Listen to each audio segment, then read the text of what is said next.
welcome to the life cycle. So more people are joining. I'll just keep admitting them. Welcome to the life cycle of a STEM role model. This is our first ever webinar series. So my name is Frida Risponzaba, and Edu-Cater Global is a non-profit social enterprise that we created last year in 2019. So what we do is we establish, nurture, and enhance, and we bridge a gap between STEM education and industry. So this is our first webinar series, especially during the COVID period. We really wanted to still engage our members, still engage the youth. So this is why we've decided to launch this particular webinar series. So I'll give you a bit of background about myself. So I'm a manufacturing engineer in Rolls-Royce PLC. So I work in Derby. I've been working there since 2013, and I started off by doing an apprenticeship. Join the meeting. Yeah, I started off by doing an apprenticeship with Rolls-Royce, and I've been there since. It's a fantastic place. Again, it gives you the breadth and the scope that you need as an engineer. And then I decided to found this Edu-Cater Global, and that's why we have Philippa on the team as well, and a few other great people on the team. So I'll pass over to Philippa before we begin. Introduce yourself. Okay. Hi everyone, so I'm Philippa Kogonza. I'm studying mechanical engineering at Coventry University. I met Frida during my placement year at Rolls-Royce. I worked as a process modeling engineering intern. That's where we met, and I started helping her with Edu-Cater Global as a UK programs lead. And yeah, it's been uphill ever since. So we put this webinar series together to basically showcase the life cycle of a career in STEM, right from when you're selecting your secondary school subjects up until you're negotiating pensions. So not to bore you with all this, we're going to get into it, and I'm going to introduce our guest speakers. So today we have Ninah and Alvin. So Ninah, do you want to introduce yourself? Hi everyone, my name is Ninah Miriam Kiraya. I'm Tanzanian, and I just graduated high school in May 2020. I graduated doing the International Baccalaureate Diploma program, and I met Philippa when I used to go to school in Kampala, and this is how I got to know about Edu-Cater Global.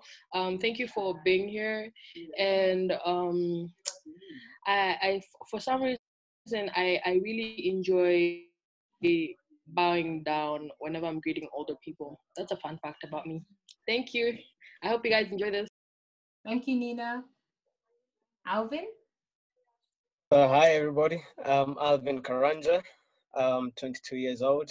I just finished, I just graduated from Nottingham Trent University, where I was studying quantity surveying and commercial management. I know RISPA as a family friend, and I'm thankful to be on this platform. And a fun fact about me is I flew an airplane before I learned how to drive at the age of 16. Yeah, so that's me. Amazing. Thank you so much, Alvin and Ninah. So I want to give you a brief background why we chose this subject to begin off with.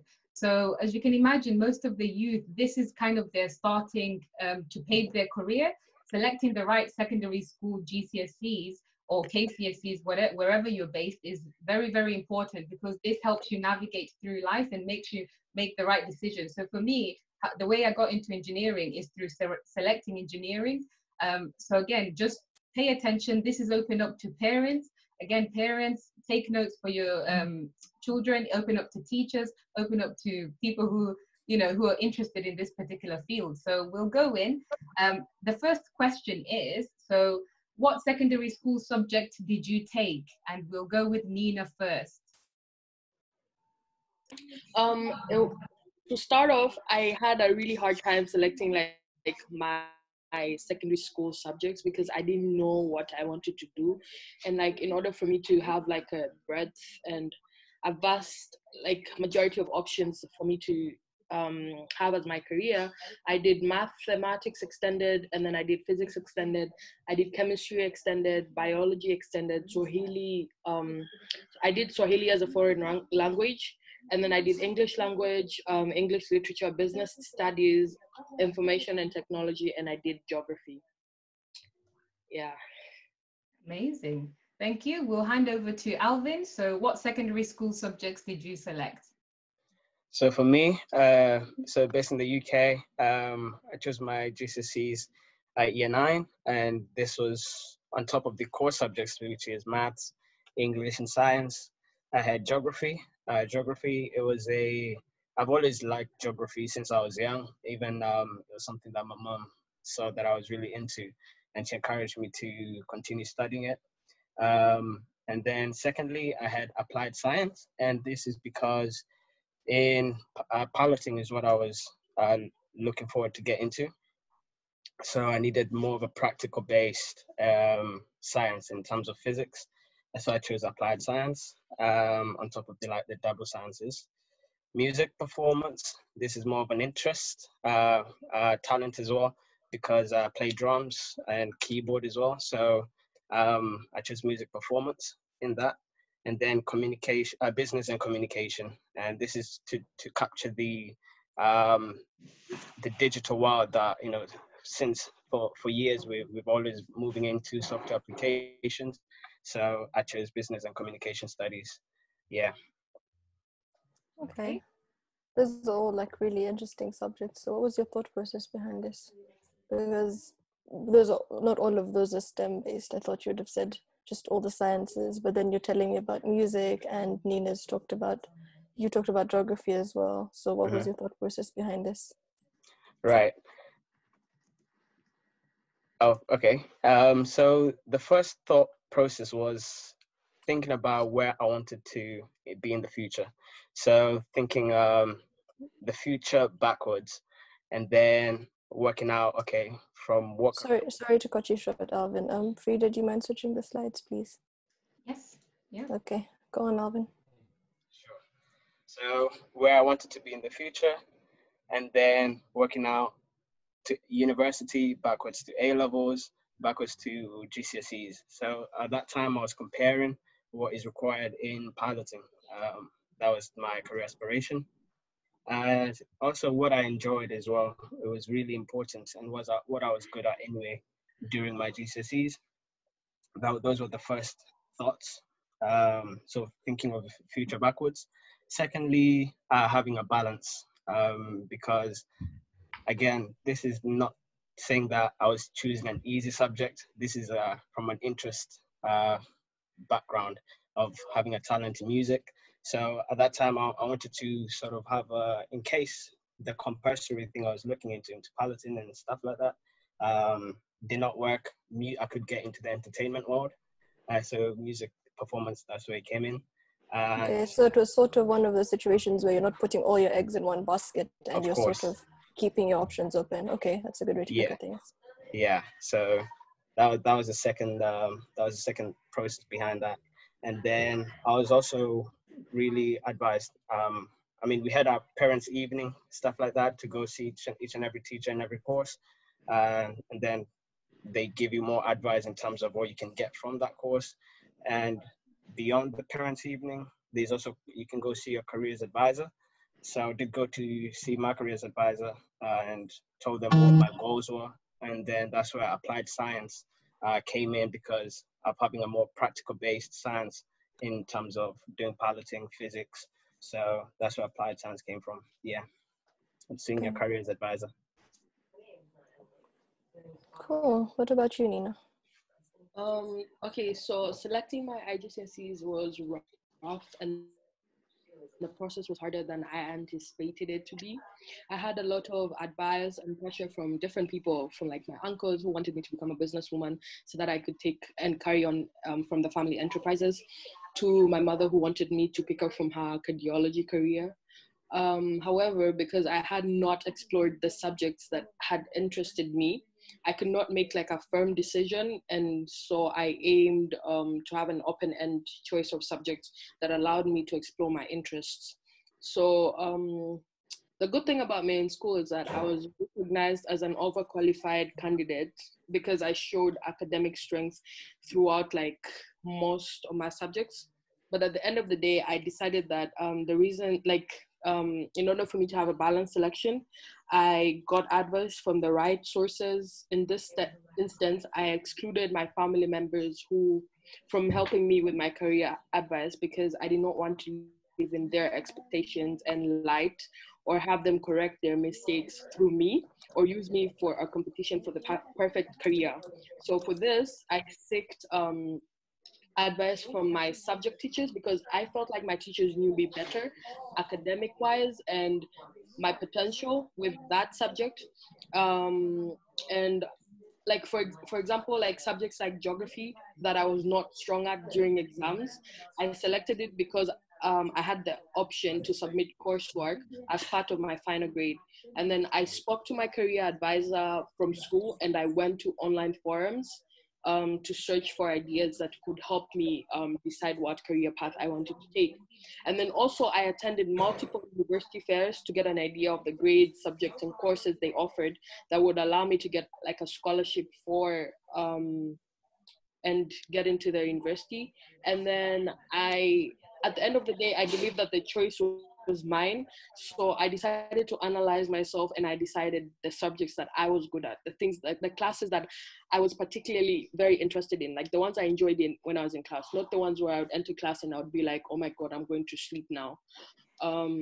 Yeah, and then I decided not to pick subjects that my friends were going to pick, because it's really bad to do that, because you're going to have fun in class together, but you're going to sit the subject alone, and you're the only one who's going to be able to retain that information. And if you're not comfortable or you're interested in what you're learning, you're definitely not going to be able to succeed in that particular area. And yeah, basically I got advice from the right sources. In this case, it was my teachers and my career advisors. And at the end of the day, I believe that the choice was mine, and it was me to choose what I enjoyed doing for the rest of my career life. And this is what made me choose the subjects that I picked during secondary school. Okay. Thank you so much, Ninah. Can I add on to just what she's saying? Yes. So in terms of like the analysis and also listening, getting advice from your careers advisor, I remember also being told choosing something that blends with your courses. So I know I said music and everything, it might seem like it's a complete different direction, but if you sort of like have a more firm idea of what you want to be, choosing courses that blend. For instance, my business and communication was blending with my ICT, so each was complementing each other. Yeah, so that's another way to see what courses you want to be taking in during GCSEs or Okay. KCSEs. Yeah. Yeah, thank you so much, Alvin. So the next question is, how did these decisions impact your career options? Were they positive or negative? We'll kick off with Ninah. Okay, so for me, I would like to say that completing my IGCSEs with the subjects that I had selected is not a decision that I'm entirely regretful of. I don't regret making the decisions of the subjects that I picked, because ever since I joined the IB curriculum for high school, for the last 2 years of high school, I have had like a strong and solid foundations of the subjects that I took back in GCSEs.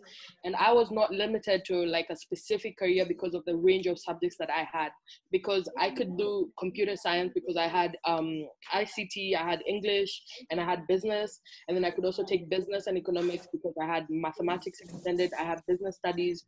And then I had a vast majority of options. And the good thing about the subjects that I took, the positive side of it, was that I studied multiple subjects, and they gave me breadths and allowed me to see connections and linkages between the subjects that I chose. So I had like vast knowledge between different things.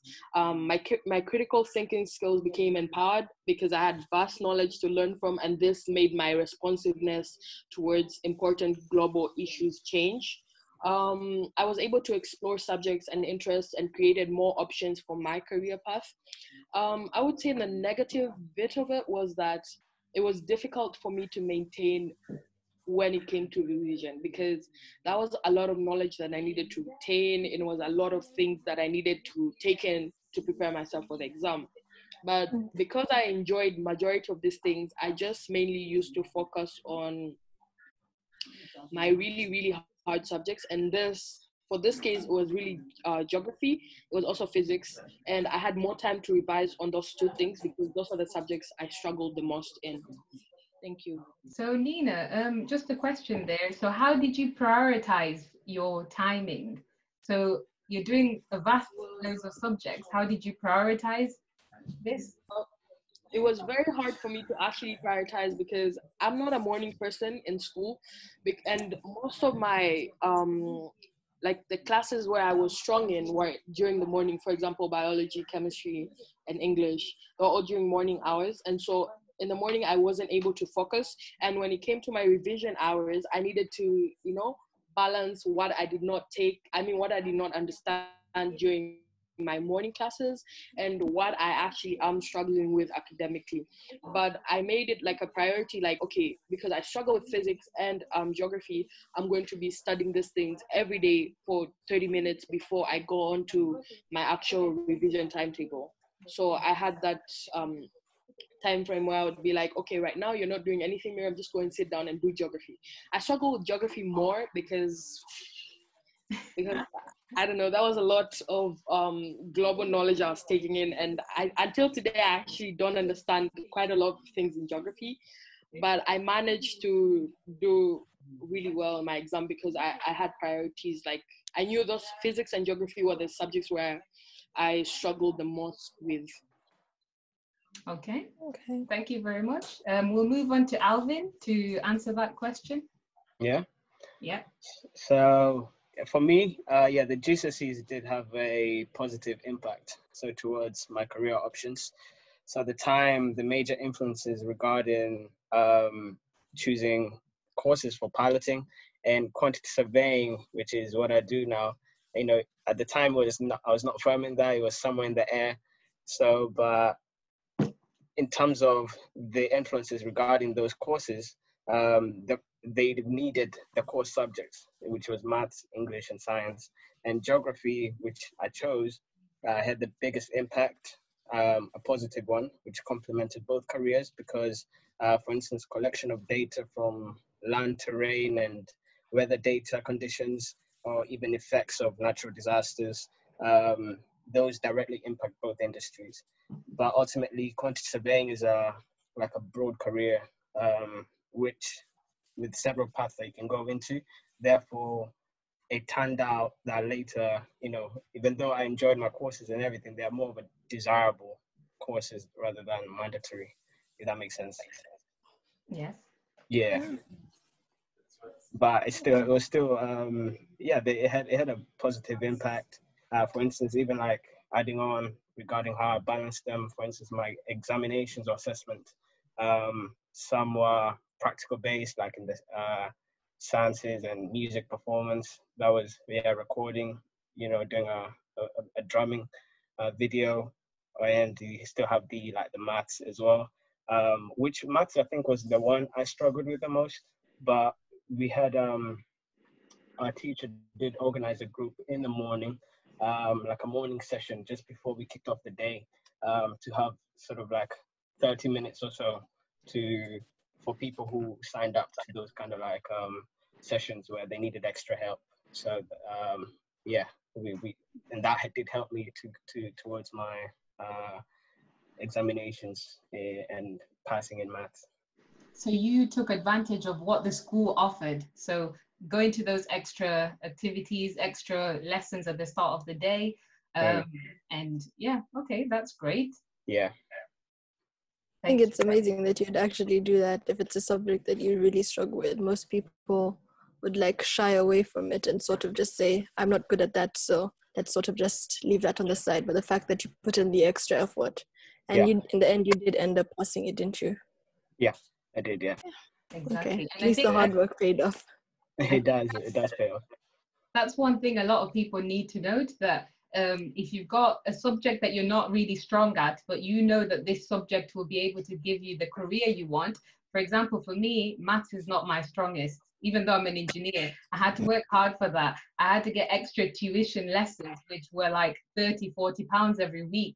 So it's one of those things that you have to sacrifice in order to get the career you want.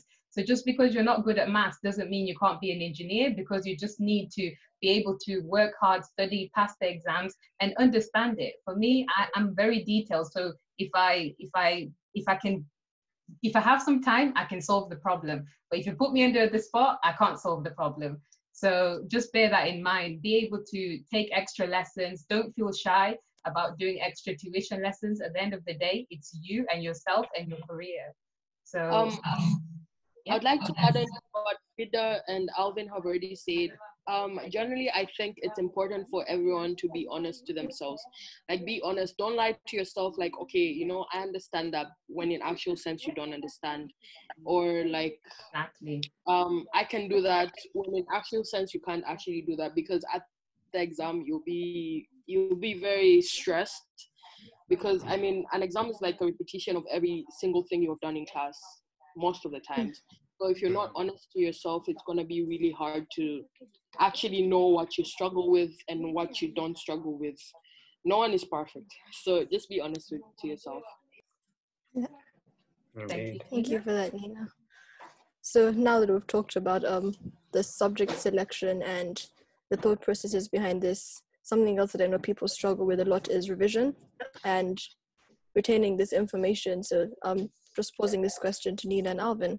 What are the different ways that you understand or retain knowledge? Or like, do you have any revision techniques that you'd be able to share with everyone?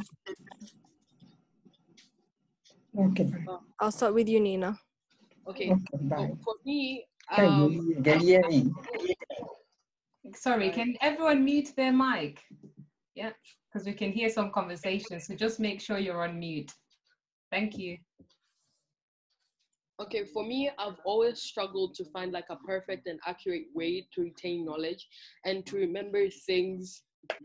But like one method that I would say that stood out, like really, like it really stood out for me was, and helped me the most during my IGCSE career, was like singing it in a song. So whatever I didn't understand, I would sing it in a song.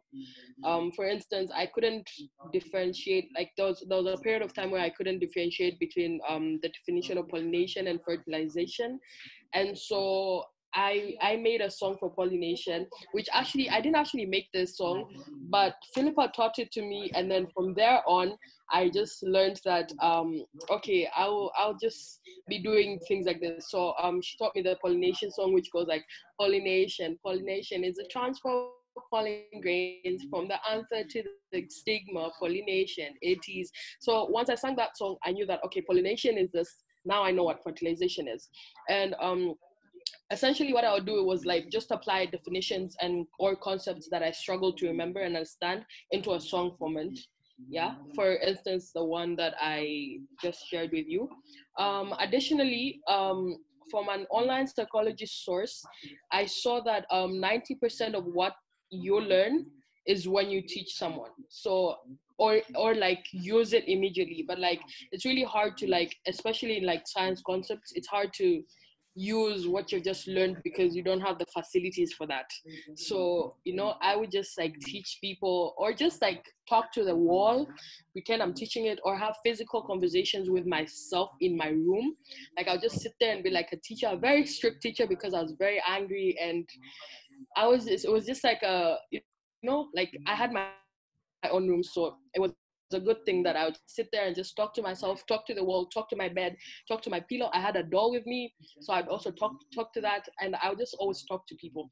I also I created and drew mind maps in every topic or concept that I had studied, and I made sure that it made sense when I explained it back to myself with my book closed. So in this case, when you're doing a mind map or you're writing like flashcards or something like that, don't copy from the book and write, because that's like you just being like a photocopy machine. Like you're just copying whatever you're getting from here to put it there, but you're actually not understanding anything. It's just like when you copy notes from the teacher on the board. So what I did was I read something, I did not cram it, because if you cram it, it's the same thing as photocopying. You're just, this time it's in your head, and it's gonna stay there for a short period of time. So what I did is I actually read like a whole paragraph, and a certain, like I divided my my things that I was going to read because of my timetable. I knew that, okay, today I'm gonna study molecular biology. So like molecular biology is a big topic. So I would like summarize it into like, today I'm gonna do unit 1, which is like cells, and then I would like study cells, and then I would study like a paragraph, and then try and make it make sense. I'd go on YouTube, and then I'd do different things. I made Khan Academy my best friend because I don't know, for some reason Khan Academy was not working for me. And then after that, I would come back on my flashcard, and then I would start writing it afresh from the beginning without copying from anywhere, without like cramming things. I'll just like, you know, if I'm singing it as a song, I would write it in a song. If I'm doing whatever, and I did that.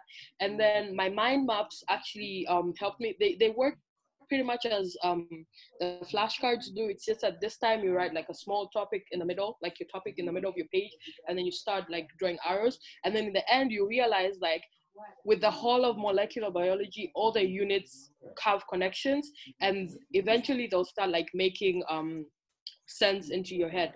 And then also during my night sessions, I did a lot of past paper and revision questions on the topic that I learned during my afternoon session. And sometimes I did past paper questions based on accumulation of all the topics. So most of the times I would study during the afternoon, like a certain topic, and then in the end I would do like an end of topic, whatever. A website that this works for with Cambridge and IB is ExamMate. So ExamMate was also my best friend. You just go there and type like a topic that you want to do, and then it asks you for like past papers from the year that you want to do to, I don't know, it's you to decide. And then you have all the options, and then the papers yourself. And then sometimes during the weekends, or when I wanted the teacher to test me, I would just like ask for a whole full past paper that I haven't seen. I decided not to sit down and do past papers every time I learn a new thing, because that's just gonna be, you're gonna do the past papers over and over again, and you actually won't be able to understand the answers that you write. Because what most people these days do is that, okay, I'm studying here, I'm gonna write this in the past paper exam, and then I'm gonna answer it, and then okay, I know the answer. But when they ask the same question, just like mango jumbo the words, you don't know how to answer it, because you know you don't understand what you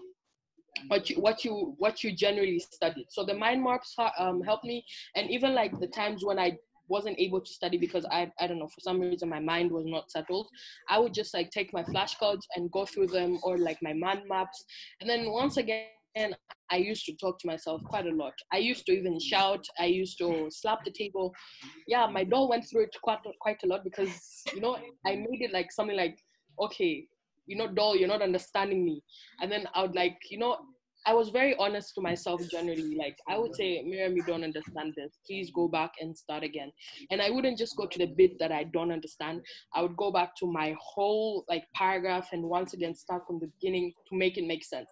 Because just like a house, you can't build the roof without a foundation, right? So I started from the beginning, like from the very, very beginning. And then I would go down like that. Right. And I used to time myself, and I maintained exam style rules during my past paper revision. That's also one thing that helped me for the actual exams, because, you know, I was not shocked that, okay, like during my revision hours, I'm doing a 1 hour past paper for 3 hours. And then in the final exam, I'm doing it for 1 hour. And that would shock my mind. So I was able to time myself accordingly. Yeah.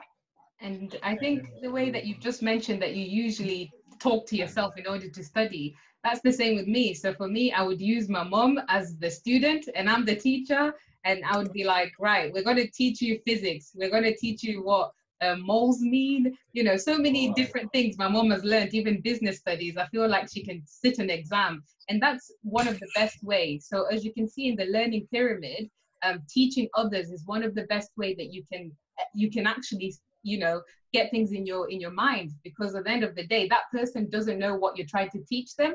And if they can't understand it, then you can't explain it for them to understand it. That means you don't understand it.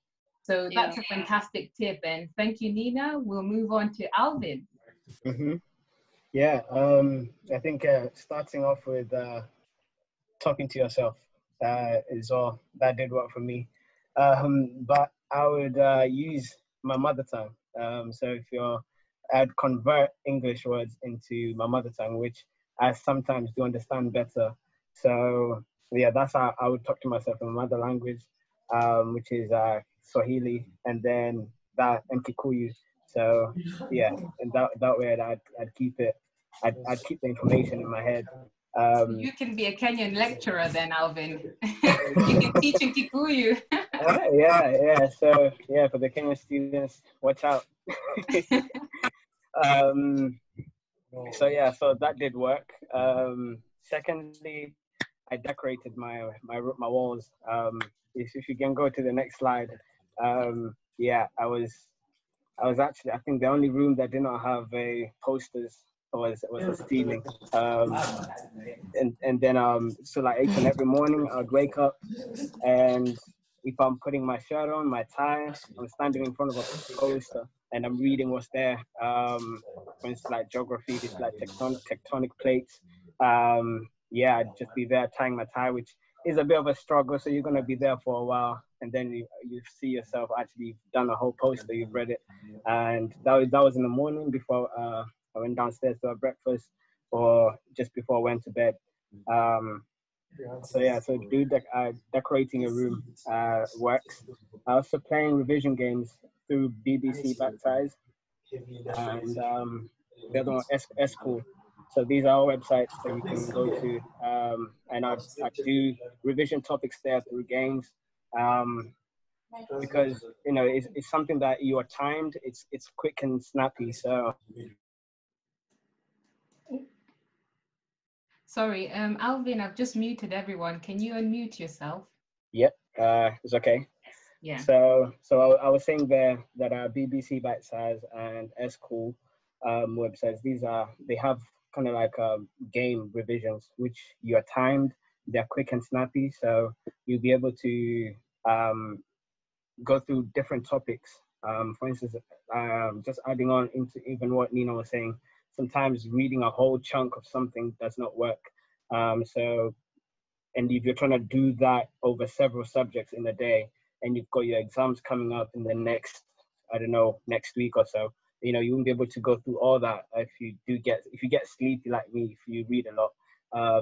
But like games, yeah, they're quick, so you'll be able to go through different topics in a day, and that will work. That worked for me.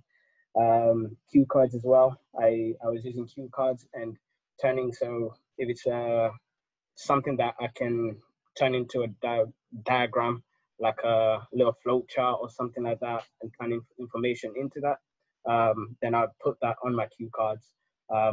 Yeah, and that diagram will help me remember what the subject or what the information I'm trying to remember, especially during my exams. And that would work. That worked for me. Okay, thank you very much. So we'll move on to the next question is, so what do you do when you lack motivation to revise or to do schoolwork? Because I know there's a lot of us who can procrastinate, who, it's very, very difficult to get into it. So what do you do? What are your hints and tips? And I'll pass this to Ninah. So I'll flick through. Okay, what do I do when I lack the motivation to revise or do my schoolwork? Okay, so throughout my IGCSE career, I have on several occasions lacked the motivation to continue thriving to better my grades and my ideas. So during these times, in my early days of IGCSEs, this is like during my year 9. Well, that's before I chose the subjects. Year 9, year 8, I implemented like a try and error method to try and see techniques that would work for me. You don't have to if you're not late if you haven't already done this. You can still do it in like your early years of year 10 all throughout your grade 9. It's really okay. So for my full 2 years, and I found out like what worked for me, and this was I created a study schedule and made sure that I made it my habit, because it's normal for us to stick to a habit and harder for us to stop it while we are at it. So for my study schedule, I made it with the times that, according to me, were the times I worked best and understood better. And this was like during weekdays, after school, 4 p.m. to 6 p.m., and then dinner, and then I would resume back from 8 p.m. to 11 p.m. And then on weekends, I worked from 12 noon to 5 p.m. and then from 8 p.m. to 11 p.m. So I was honest with myself, and I knew that, okay, I'm not a morning person, so I'm really not gonna understand anything if I try and study it during morning hours, or even like accumulate anything. No matter how much I sit on that table, I will just end up hurting my bums, but nothing is gonna enter, and I won't be able to use it back later. So I had clear the other thing that motivated me was that I had clear reasons as to why I was working for good grades. And this was because I wanted to get a scholarship to study abroad, because I knew that my parents can't afford to take me to America or UK for me to study for my career, or for university or whatever.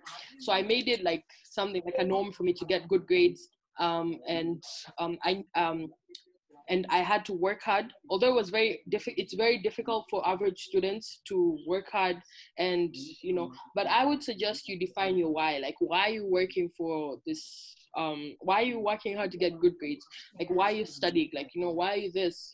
If you're passionate about something, I mean, we all get demotivated at times, even when you're passionate at something. But it's very important to like just sit down and be like, okay, I want to do this. Like, I want to become rich. So, okay, every time you think about, oh, okay, I'm going to become rich, then you just get up and study. But that gets hard like all the time. So the times where I was very demotivated and nothing like seemed to motivate me at all, I studied my mind maps that I had created for each of the topics that I had, to remind myself and for the information to stick in my head better. Even if I read those mind maps or the flashcard 1,000 times, it really did not matter to me, because I knew that, okay, I'm just going to understand it better and remember it more because I'm doing it every day. I mean, we all remember things as you do them every day, right? And then I found subjects like geography and English literature and physics boring, really boring. And for this, I was always like reluctant to revise them. So it would be like time for me, like my timetable says you're supposed to do geography right now, and I'll just be like, oh my god, really? I'm just gonna sit here and study some case studies or things like that. And for me to engage with them, like for instance, English literature, I acted out the pieces that I was supposed to remember for my English literature exam. I acted them out in my room once again with my doll. I sat there with it, my wall, and I was acting out. I mean, you would enter my room and think I'm crazy, but I mean, it's doing me good. So Yeah. it wasn't like, I mean, don't be shy, just be you. So I talked to my doll. I acted out the plays, and even like, where the plays is like, oh, he changed his voice to, and then I'll be like, or if there's like a thunder effect, I'll be like, boom, just to make it like, for me to enjoy whatever I'm studying like right now, because English literature and me do not have a good connection. And then also, for geography, I researched more about the areas of the case studies. So for example, my case study is in Thailand. I mean, the case study just talks about like a very small part of Thailand. So what I would do is I'd go and then research about Thailand. Of course, I would go to Thailand, and then, I would see all the nice beach and, the nice videos that you see on Instagram about Thailand and tourism and things like that. So that would like interest me to like, oh wow, I really want to know this. And like, there I would like start whatever in my case studies, remembering them better. And then throughout my study schedule, I revised in short bursts of time, such that I did like 45 minutes of biology, and then I took a 20-minute break. And then during the breaks, I rewarded myself with a snack, because eating makes me happy. So I just like ate I ate quite a lot, guys. Like, I'm not even going to lie. Stress eating. Yeah, just eat a lot, because like I remember, in IGCSE, my mom used to complain about buying me snacks, but that's because I really did enjoy, like, during my break, I'd be like, okay, what am I doing now? Because if I say, okay, I'm going to go swimming training, that means after my study break until the end, my time is gone, because I'm not going to um, only study for, I mean, just swim for the rest of the time. And then also, it's normal to be addicted to your phone, especially during this era. So for me, I asked my boarding parent whose office was like way the other side of school. So every time I thought about my phone, I'd be like, okay, this is very demotivating to walk all the way there, and I don't like exercise, nothing to keep me active. So I would just sit down and continue studying. Yeah. Nice. Okay. Thanks, Ninah. Yeah, we'll move on to Alvin, just briefly. Yeah. So for me, again, just to add on what Nina is saying, grabbing a small bite works. Sometimes, yeah, no, not a heavy snack or something. Otherwise, you just end up having a nap. So yeah, just a small crisp or some fruit. That's what I did, and then yeah, like reading a lot of information really, yeah, it can be very boring.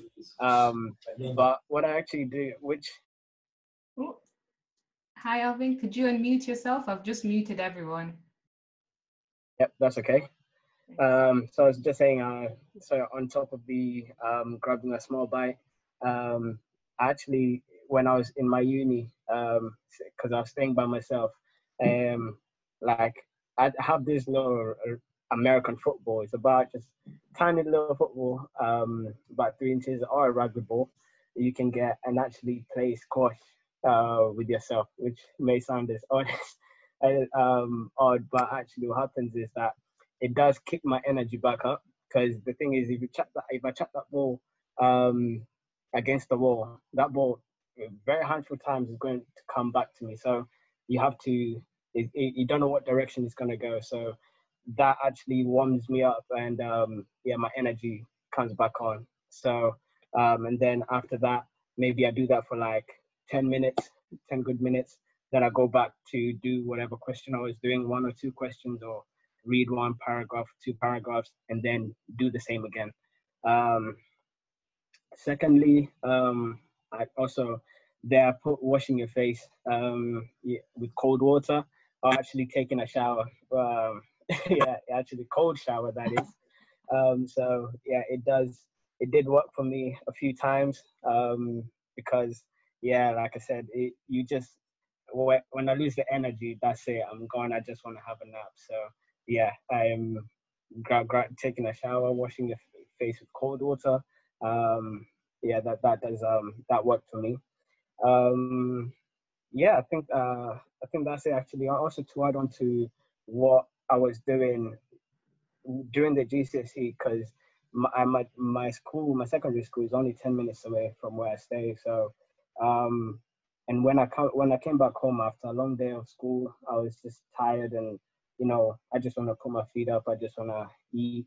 But actually, what I did is I took the advantage of staying after school, which we were not kicked out immediately at 3. We had, maybe you could stay 2 hours after, or even up to 6.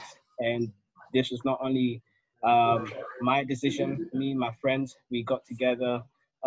We usually would like play football after, but what we did, we changed it around, and actually would alternate between some sports and doing revision, actual revision, like I was saying, cue cards, how to retain information. We ask each other questions.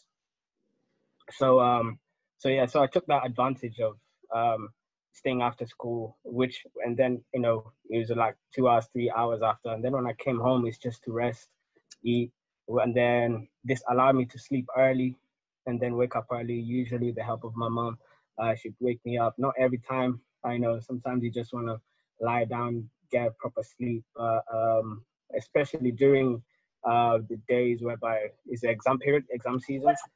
I was dedicated. My mom was helping me to wake up early, and then usually you're fresh in the morning, so I'd be able to do a few past papers, actually 1 or 2 past papers before going to school.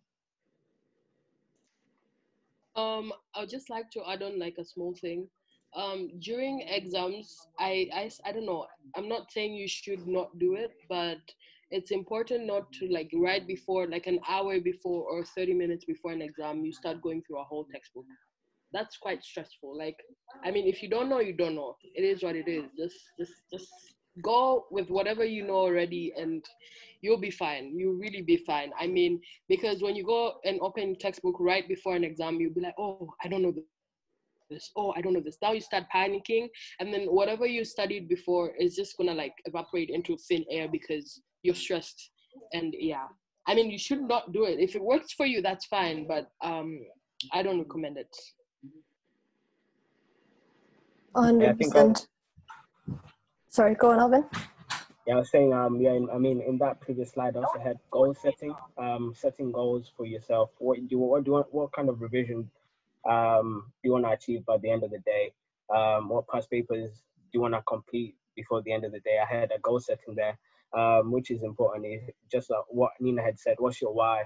So if you know why you're really doing that, you know you've got to get that A star, or what is a number system now, like a number 9, which is the highest. But yeah, so you know, you can glance back at that when you feel demotivated. You glance back on the goals that you've written. I need to do this by the end of the day, and then yeah, so that will actually help you be able to get that going on. Sorry, I just realized I was on mute. Thank you for that, Alvin. No, sorry. So a lot of what has been said, from hearing what you and Ninah have been talking about, you've said a lot about my uncle said I should do this, my parents said I should do that.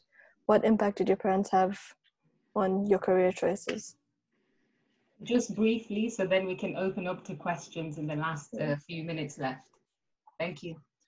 For me, as I said at the beginning, I made it like, it reached a point where I was very stressed with like what subjects I'm going to, because you go to your uncle says, oh, you can become this because, you know, you take over and then become rich. And you go to your mom and then she says this and then this and this and this. So it was a lot of confusion in my head. So what I did, I did not ignore them. I just made it like, I just made my subject choice very broad, so that like whatever I'm interested in, I could go into it later. So I wasn't like, okay, I want to become a pilot, and I wasn't stuck to that, because I mean, you don't know what the future holds for you. So I didn't ignore them to an extent, but like I limited whatever I was getting from them, because I didn't want them to live their lives through me and their expectations, you know, to be like, oh, that's a perfect child, you know. I didn't want that to happen. So I just like took in their things, and then I in the end of the day, I made my own choices. I went to my teachers, I went to my career advisors and whatnot. Yeah. Thank you. Alvin? Yeah, so for myself, yeah, my parents weren't really heavily involved in my GCSE decisions. Pretty much, yeah, I also went to my teachers, I researched what I wanted to study, and then just told them what I've decided to study. Where they got really involved is when I was just before going to uni, what course I was applying to. So, yeah, so my idea was to go do aviation. But then when I was talking to my dad, I'd actually not thought about the licensing costs and training costs. But that actually became like a very big, as we were having discussions, it became like a very big block, whereby I was actually drifting away just because of the amount of cost you have to do. So I think now that quantity surveying was there, I knew about quantity surveying, so that was a plan B. And so immediately I chose to do that because scholarships are hard to get. But I think with a little bit of a push, maybe I could have just tried and to apply for a scholarship, because I didn't even try to apply for a scholarship or even apply for the course itself in uni. So I think when had I been pushed, I guess, and not be successful in the application, then I can say I tried. But if I didn't do that, so I would never know if I would have got it or not. So, but quantity surveying was the plan B. Yeah, but they did support me with that. Okay, thank you. It's always been there. Yeah. All right then. Thank you for your responses, Ninah and Alvin. I'm just going to open the floor to the audience now. If you have any questions, now's your time to ask. I think I had a question from Emily. I don't know if you're still on there. I've just got it on the chat. So she's just asked, why would you as a student not want to ask your parents for advice and consider that their advice might actually be of use to you as a student? So I think we've possibly answered that with the last question. So has anyone else got any questions for us before we close up? You can unmute your mic. Okay, so I think Emily has posted. So how will the current pandemic affect the various modes of study discussed today? So I'll hand over to Alvin to answer that. So how will yeah? So the modes, I guess, there's a speaker going on there. All right. Yeah, in terms of the modes, I guess online platforms, that's what changed regarding, having to study at home during the pandemic. Yeah, most courses anyway, that happened for me when I was in uni. So our lectures just went straight onto recorded seminars online. You have your login, and also, like, for instance, library, where you'd go to the university facilities to get your books. They were all online, and we'd be able to complete. And this was towards the end of my uni, so all the resources that we had, they were all switched to online. I mean, there is a difficult transition having to work from home, from the comfortability, of your home. But again, is really put your foot on the gas. Don't let that go. Yeah, and actually put in the work. Don't know whether that answered the question. No, you did. Thank you so much. We've got another question from another participant. So what do you do if your parents are against what you are wanting to pursue? So we'll hand that over to Ninah. Okay, for me, what I would do with that situation, if my parents don't want me to be on my music career or pursue that as a career, because I would take subjects that give chance to, I would have music as part of my choice of subjects because that's what I really like. But then I'd also want to explore other things. Maybe in the end of the day, you could have a business and music so that you could do music management instead of just being an artist for music, things like that. That's what I would do. And I think you're right in that, because for me, I wanted to be a singer playing the guitar.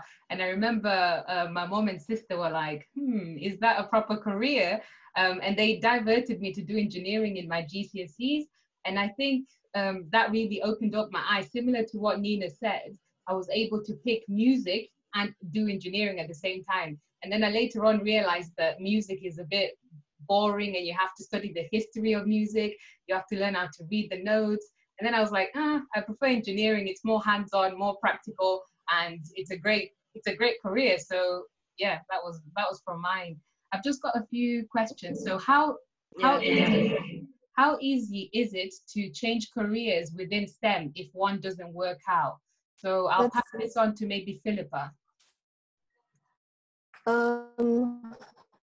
So I think it depends on the state of career. At Weirdly, we actually have a webinar based on exactly this. So just as a reminder, please do follow our website. We have one specifically for this, but just for a matter of time, I'll just go quick into it. It depends on how far in you are as well. I feel like at early stages, if you're in secondary school, I'm still selecting subjects, that's probably like the easiest time because people change their minds all the time. And as you go on, once you've started your degree, let's say that, for example, it depends on the universities that you're in as well. Some people would let you major and minor in two different things, so you can easily just switch and make one your major. And then if you're at a stage, let's say, far ahead in your career where you're already qualified and in the job already, it depends on opportunities within your company and whether you have the qualifications to transfer the skills you already have to another career path or just carry on with what you're doing. So again, it depends on the career stage you're at. But again, do check our website. We have a webinar based on this. Back to you, Frida. Thank you. There's another question saying, hi, I wasn't able to do my GCSEs because of the pandemic. What do you think I should do? So I'll open this up to, Ninah, Alvin, or Philippa, if you've got any advice. Okay, I'm assuming that because the pandemic happened, you won't be doing, I mean, you didn't do your exams, but you're having your grades from your past grades and whatnot. And if you think that your past grades do not actually show your potential, I would suggest maybe you talk to your teachers or your counselor about like your options. Maybe you could do November, but that might be too early for you to like, you know, show your teachers that you actually got it. So maybe you could do the next year May sitting, or you could go on into foundation year or things like that. But I would definitely recommend you to speak to your counselors and your teachers about it and whatnot. But first wait and your results come out so that you see where you're, you know, where you are and if you're happy with. Okay. And also just don't forget that the pandemic has affected everyone. So most people are being lenient with the people they take in. So there could be entry-level exams you could do to get into A-level. Yeah. All right. Perfect. Thank you, everybody. Due to time, we'll just quickly wrap up. So I really appreciate everyone joining in. So thank you, Alvin. Thank you, Ninah. I've just got one final question. So what are your next steps? So what's in for you? So just one sentence. What's the next steps for you? I'll be heading to university whenever the embassy, the American embassy decides to resume in my country. Yeah. And I'll be, am I supposed to say what career, what, I'm not so sure yet, but for now, I'll be doing Bachelor of Science and Global Health Promotion for my undergraduate, but things may change, who knows? Yeah. Thank you. Thanks, Ninah. Alvin? For me, I just graduated. I'm looking forward to start my graduate quantity surveying at Berkeley, which is based in London. Yeah, I'm looking forward to that at the minute. I'm in a gap year, so just relaxing and yeah, seeing what I can do in the meantime. Okay, so thank you everybody for participating. We'll round up. So in the next 2 weeks, so on the 28th, Tuesday, the 28th of July, we have got another webinar. So this will be from 4 till 5, and you'll see the posters on LinkedIn, Instagram, various different social media. So feel free to register for that. So we'll be talking, so after secondary school, what's next? Because remember, we're taking you guys on a journey, starting from secondary school all the way to pensions and retirement. So we'll try and cover the topics in between. So next week's session will be on what's next after secondary school. And we've got Beth Probert. She'll be joining us. So she's an engineer with Ultran in the UK. So she'll be sharing her experiences. So feel free to tune in. Any young people that you know that are interested, any parents that are still interested, and we're open from age 14 and above. So thank you again. If you've got any questions, feel free to email us. So I'll put the email on the little chat at the bottom. And yeah, thank you for spending time with us, guys.